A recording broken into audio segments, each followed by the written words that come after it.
News at 5।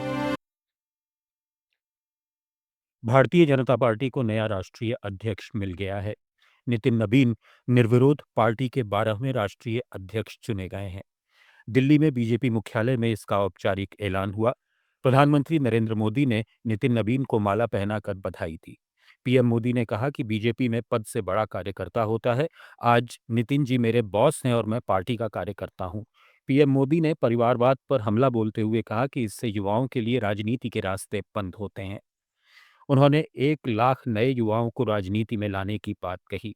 PM ने घुसपैठ और अर्बन नक्सल पर भी सख्त रुख दोहराया। लोगों को लगता होगा कि नरेंद्र मोदी देश के प्रधानमंत्री है, तीसरी बार प्रधानमंत्री बने, 50 साल की छोटी आयु में मुख्यमंत्री बन गए, 25 साल से लगातार हेड ऑफ द गवर्नमेंट रहे हैं। ये सब अपनी जगह पे हैं, लेकिन इन सबसे भी बड़ी चीज मेरे जीवन में है, मैं भारतीय जनता पार्टी का कार्यकर्ता हूं। ये सबसे बड़ा गर्व है। और जब बात पार्टी के विषयों को आती है, तब माननीय नितिन नबीन जी,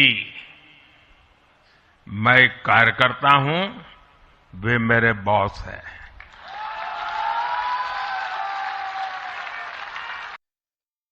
बीजेपी के नए राष्ट्रीय अध्यक्ष नितिन नबीन ने कहा कि वो सिर्फ पद नहीं बल्कि पार्टी की विचारधारा, परंपराओं और राष्ट्रवादी आंदोलन की जिम्मेदारी संभाल रहे हैं। उन्होंने कहा कि पार्टी कार्यकर्ताओं और नेतृत्व के भरोसे से एक आम कार्यकर्ता को शीर्ष पद तक पहुंचने का अवसर मिला।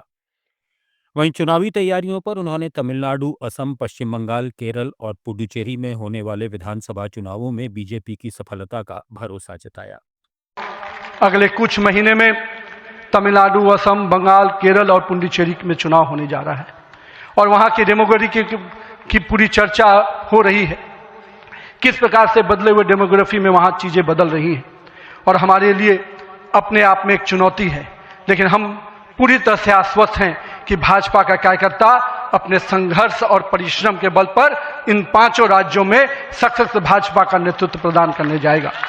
और हम हमेशा विश्वास करते हैं कि हमें अपनी आस्थाओं के केंद्र के लिए और सनातन परंपराओं को केंद्र को बचाने की लड़ाई अगर लड़नी है तो निश्चित रूप से अपने देश को सुरक्षित रखने की लड़ाई लड़नी है, तो इन 5 राज्यों में हमें एक मजबूत ताकत बन के आना है। कांग्रेस नेता राहुल गांधी अपने संसदीय क्षेत्र रायबरेली के दौरे पर रहे। उन्होंने प्रधानमंत्री नरेंद्र मोदी पर हमला बोलते हुए कहा कि मोदी सारा पावर अपने हाथों में लेकर गरीबों को भूखा मारना चाहते हैं। राहुल ने आरोप लगाया कि एक तरफ कांग्रेस गरीब और मजदूर की रक्षा कर रही है, वहीं दूसरी तरफ नरेंद्र मोदी देश की पूरी दौलत अंबानी और अडानी के हाथों में सौंप रहे हैं। मनरेगा से गांधी जी का नाम हटाकर उनका अपमान किया गया, लेकिन असली मुद्दा नाम बदलने का नहीं बल्कि गरीबों को दी गई सुरक्षा खत्म करने का है। कांग्रेस पार्टी पूरे देश में मनरेगा को बचाने के लिए आंदोलन कर रही है और मजदूरों के साथ मजबूती से खड़ी है। रायबरेली में राहुल गांधी ने कांग्रेस और सपा कार्यकर्ताओं से मुलाकात की, T20 क्रिकेट टूर्नामेंट का उद्घाटन किया और खिलाड़ियों से बातचीत की। भैया मुझे बोलने दीजिए, आपने सवाल पूछा है। तो कांग्रेस पार्टी